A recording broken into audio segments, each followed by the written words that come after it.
He stole her plan, took the glory, and got men killed.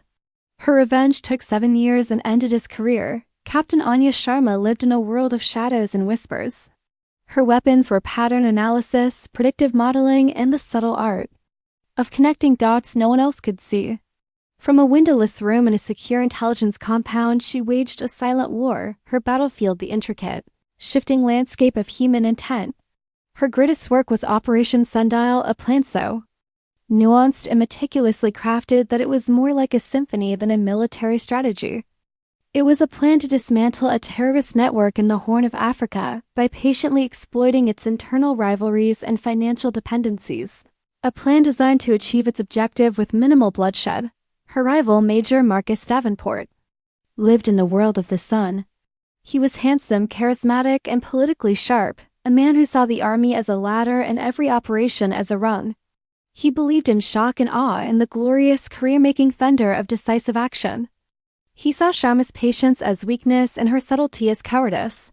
They were like oil and water, forced into the same container. Davenport was the operations lead.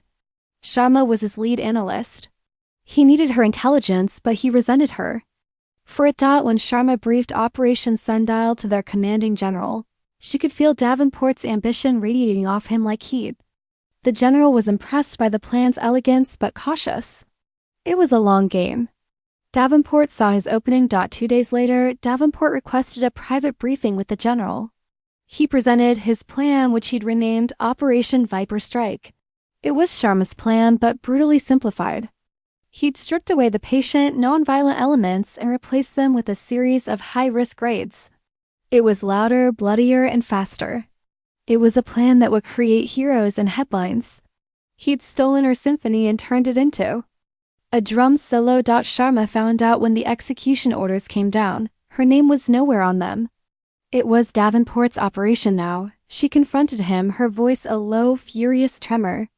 "You'll get men killed, Marcus," needlessly.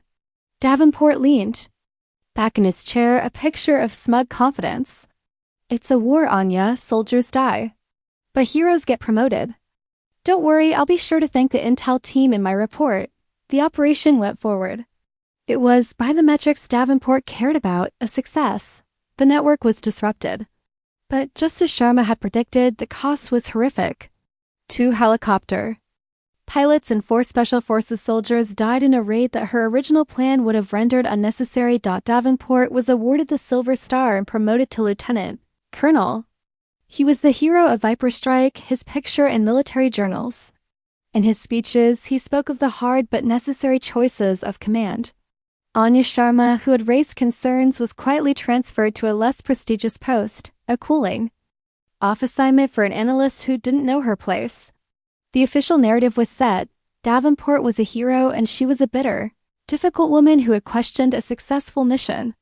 The injustice was a cold, hard knot in her chest, a debt she vowed to one day collect. Revenge for an intelligence officer is not a dish best served cold. It is a dish prepared over years with ingredients no one else knows exist. Sharma accepted her new role at a joint task force in Europe. On the surface, she was a model officer, producing brilliant, apolitical analysis. But beneath the surface, the long game had begun. Her first step was to build a comprehensive psychological and tactical profile of Davenport. She archived every report he wrote, every operational plan he approved. She analyzed his decision-making, his risk tolerance, his tells. She wasn't just studying an enemy. She was mapping his soul.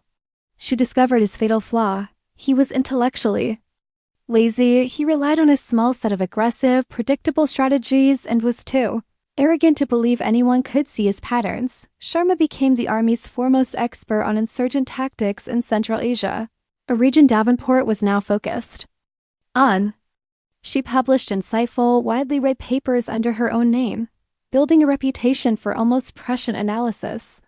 She made herself indispensable to generals who were far above Davenport's pay grade. She never mentioned his name, but every paper she wrote was a subtle indictment of his brand of command, highlighting the long-term failures of short-sighted, aggressive tactics. Years passed. Davenport's star continued to rise, but Sharma was patiently laying a digital snare. She began to leave breadcrumbs in the intelligence community's shared databases. She would upload raw intelligence, a satellite photo, a piece of signal intercept with a seemingly innocuous tag. Months later, she would upload another, seemingly unrelated piece of data. Separately, they were meaningless. But for an analyst who knew how to connect them, they told a story. They told the story of Davenport's heroic operations, revealing the near-catastrophic risks he'd taken, the friendly fire incidents that were quietly buried, the civilian casualties that were misattributed. She was building a secret, annotated history of his recklessness. Hidden in plain sight, the ultimate opportunity came when Davenport, now a full colonel and commander of a major task force, planned his magnum opus, Operation Iron Hammer. It was to be a massive offensive to trap and eliminate a high-value insurgent leader. It was his ticket to a general's star. Sharma, now a trusted civilian advisor in the Pentagon, saw the intelligence Davenport was using. It was flashy, compelling, and to her trained eye, deeply flawed. It was a classic deception, designed to lure an aggressive commander into a devastating ambush.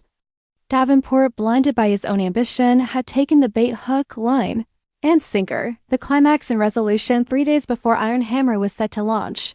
Sharma requested an urgent, top-secret briefing with the chairman of the Joint Chiefs of Staff, an old-school 4-star general who valued her work in the hush of the general's private office. She laid out her case. She didn't begin with the flawed intelligence. She began with Colonel Marcus Davenport. On a large screen, she displayed the profile she'd been building for 7 years. She showed his operational patterns, his risk-taking, his casualty rates, versus his objectives. Then she unveiled the breadcrumbs. With a few clicks, she connected the seemingly random pieces of data she had planted over the years, revealing a stunning, undeniable mosaic of recklessness, near disasters, and covered-up failures. "General," she said, her voice steady and calm, "Colonel Davenport is not just a commander. He is a predictable tactical liability. His entire career has been a high-stakes gamble, and the House is about to win." Then she presented her analysis of Operation Iron Hammer. She showed how the enemy was playing on Davenport's exact psychological profile, dangling bait he would find irresistible and preparing a trap he was too arrogant to see. She predicted with chilling accuracy where the ambushes would be, where the IEDs were buried, and how the insurgent leader would slip away while Davenport's forces were being bled dry. The chairman sat in stunned silence, the evidence before him irrefutable. He had trusted Davenport. He had been about to approve an operation that would have led to a massacre. The stop order came down just 6 hours before 8 hour. The official reason given was newly acquired time-sensitive intelligence. Davenport was furious, his moment of glory snatched away. But his fury turned to ice when an investigative team from the Inspector General's office arrived, tasked with figuring out how the Army had come so close to an epic disaster.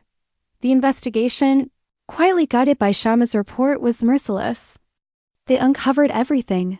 They found the digital breadcrumbs. They re-interviewed soldiers from Operation Viper Strike who, now free from Davenport's command, told the truth about the stolen plan and the needless deaths. The hero of Viper Strike was exposed as a fraud and a butcher. His career wasn't just ruined. It was erased. Forced into early retirement to avoid a court-martial, he disappeared into disgraced obscurity. A few weeks later, Anya Sharma was appointed as the first civilian director of a new powerful strategic analysis agency, the Directorate of Net Assessment. Her office had a window. From her new position, she would continue her silent war, her victory not marked by a medal, but by the quiet satisfaction of a long game played to perfection, and a debt finally stamped paid in full.